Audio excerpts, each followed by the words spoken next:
Welcome back. In this video, I'm going to be going over my favorite effects in Premiere, or the ones that I think are worth knowing about. But before I start, I just want to say there are a lot of effects here in Premiere, and some of these overlap as far as the results that they produce. And so a lot of times you can get to the same result in different ways in Premiere. And that is especially true when it comes to the color and audio effects in here. So you'll see that Premiere has put a lot of its old color effects in this obsolete folder because it wants you to use its nice new color panel instead, and we're going to talk about this later, but for now just know that there are a lot of redundancies in these effects.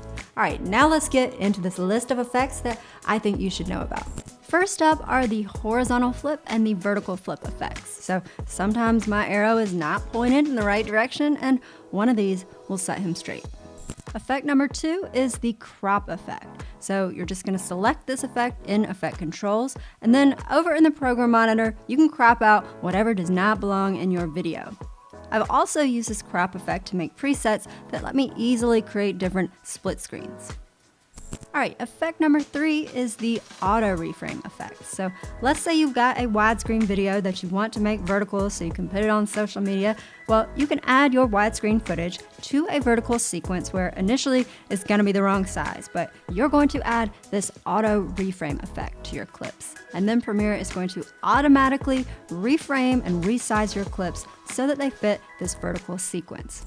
Effect number 4 is the Ultra Key effect. And this is the effect you want to use to remove a green screen or to make a solid background transparent. And how well this effect works is going to depend on how even your green screen lighting was, and in our case we did a really good job here. But if I were working on this clip and let's say the edges of it were much darker and in the shadows, then the first thing I would do is I would create a mask under my opacity effect, and I would remove those darker areas. And then now under our Ultra Key effect, we're just going to use this eyedropper here to select the background color, and boom, green screen's gone. Now, if yours doesn't look this clean, then there are all sorts of settings here you can adjust, and I've got a tutorial linked down below on the Ultra Key effect if you're interested in learning more. Effect number 5 is the speed effect, and it's not really an effect that you're going to find over here in this effects panel, but instead if you want to change a clip speed. So let's say we want to speed up this clip of these items falling on a table, and we also want to reverse it. So to do that, we're just going to right click this clip, and then we're going to go to speed duration, or you can just press Command R if you're on Mac or Control R if you're on Windows. So you can just think that you're changing the rate of speed, so R for rate. Then we're just going to enter a percent, so let's put 250 here since we want this to be fast, and we'll check this reverse speed box. Then we'll click OK, and now our clips look like this. Now, if you want to do the opposite, like let's say we want to slow down this clip of these hard drives, then we'll press Command R, and then let's slow this down to 25% speed, and we'll play that back, and yes, that looks so nice. But this only looks nice because we shot this footage at a high frame rate. So we shot this at 120 frames per second. And so that means we had plenty of frames to stretch this footage out and make it slower.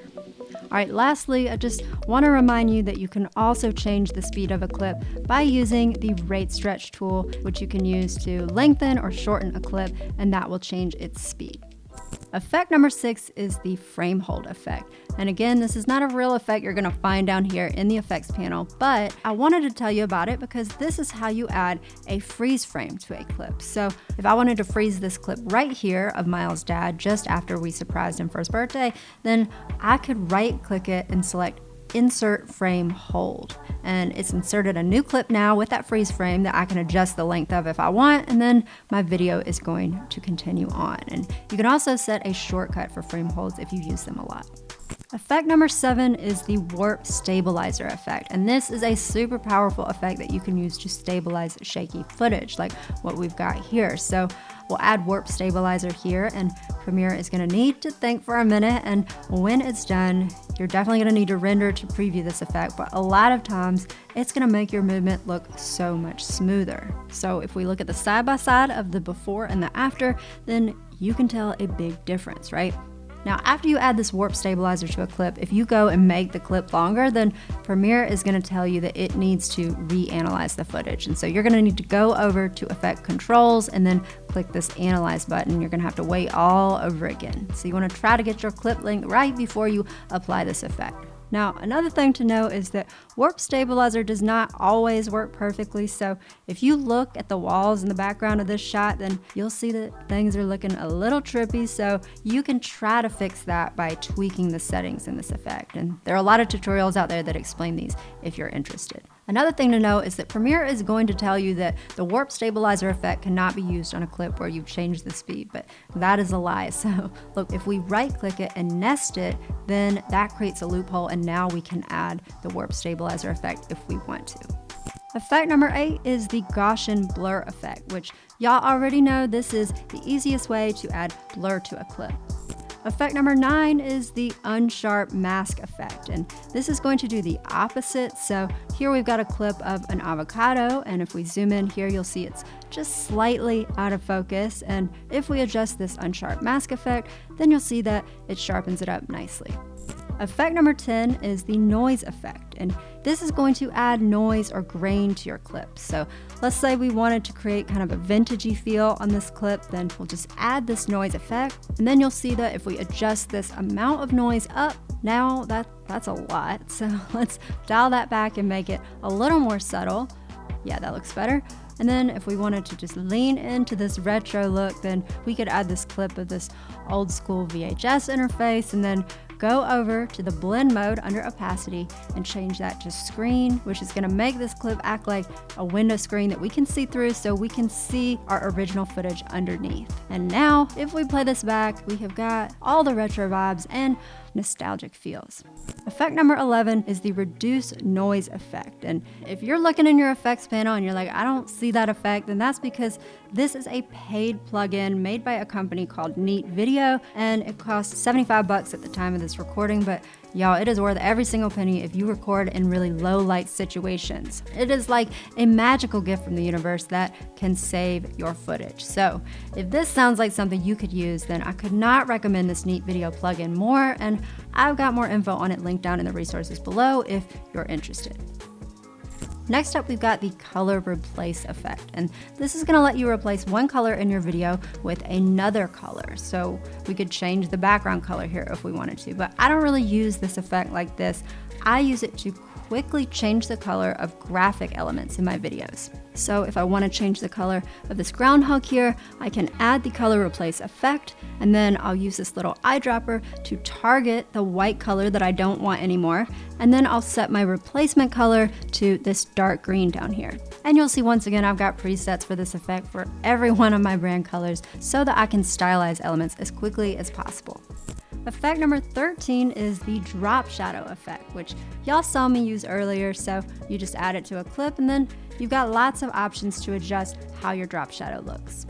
Effect number 14 is what I am calling the Faux stroke effect. And this is a custom effect preset that I made that will add a stroke to a video clip, because frustratingly there is no default effect in Premiere that will add a stroke or a border to a clip, and I thought that was unacceptable. So all I did was add the standard drop shadow effect to a clip, and then I increased the opacity to 100% because I don't want my border to be see-through at all. Then for the direction, I put that to 0 degrees so that this only shows up on one side. Then I adjusted the distance based on how thick I want my border to be. And after I got my border looking how I want on this top side, I just copied this drop shadow effect and then pasted it, but this time I put it at 90 degrees. Then I did that again, and I put it at 180 degrees, and then again at 270. And if you're like, girl, I can't be going through all that every time I just want to add a stroke to something in my video, then don't worry. In the next video, I'm going to show you how to make presets with your effects that are going to save you so much time. All right, effect number 15 is the last effect I'm going to show you, and it is the circle effect. And this is a really easy way to put your video into a circle shape. So this is great if you want to do a little PIP situation, if you're doing a reaction video, which is what we're going to do here, obviously, because you can see that Miles is shook by something he's watching. To show you this circle effect, I'm going to do a quick final little demo that's going to bring together a bunch of skills that we've learned in this video. So to get started, first, we're going to drag this circle effect onto our clip of Miles, and now he has disappeared. I know it looks really weird up there, but we're going to fix that. So we're going to go to Effect Controls, and then we're going to go to Blending Mode. Because remember, Blending Mode is going to tell Premiere how to blend this clip of Miles with the clip underneath him. So we're going to pick the one that says Stencil. And now we've got a circle-shaped stencil of Miles, or really it's just a Miles hand. So let's make this thing bigger. We're going to increase the radius here, and let's scoot over the center just a little bit. And now let me go to the timeline and show you this gangster cat that Miles is about to react to. So now we need to get Miles in the right spot to react, and since these clips are overlapping, I'm going to go up to the Effect Controls and click on the motion attribute to get this transform box around Miles, and now I'll just scale him down and move him into the corner here. And now that looks good, except for that right edge. The background of Miles is kind of blending in with the shot of our cat here. And so I want to put a border around this circle of Miles to make him stand out. Now y'all already know that we could add a stroke to this circle by using that faux stroke effect I showed you earlier with all the drop shadows, but I'm going to show you a different way to add a stroke just so I can show you some different skills. So first we're going to go to the timeline, and I'm just going to scoot this clip of Miles up one track. Then I'm going to go over to my project panel, and I'm going to grab this white background, and I'm just going to put that underneath Miles. And now I know the white background is taking up the whole screen and covering up our cat, so let's fix that. So to do that, I'm going to select this clip of Miles, and then I'm going to go back to the Effect Controls panel where we've got all the effects that are on that clip of Miles and all the settings that we've done to them. And now I want to take some of these effects and settings that are on this clip of Miles, and I want to put them on that clip of the white background, because I want that white background to be the same shape and the same size and position as this clip of Miles. And so to do that, I'm going to select the motion effect and the circle effect, because that covers all those things. And I'm going to right click and copy those effects in their settings. And then I'm going to go and select that white background clip. I'm going to go back to Effect Controls, and I'm going to paste those effects. And now if I go back to the timeline and let's hide this clip of Miles for a sec, you'll see that that clip of our white background is the same shape, size, position, everything we wanted, except that we want it to be a little bigger than that circle clip of Miles so that we have a border. And so let me increase this radius a little bit. And now we've got a white border, and he is standing out perfectly. Y'all, we have done so good. And now all that's left to do is watch him react to this gangster cat. No, no, no, eh?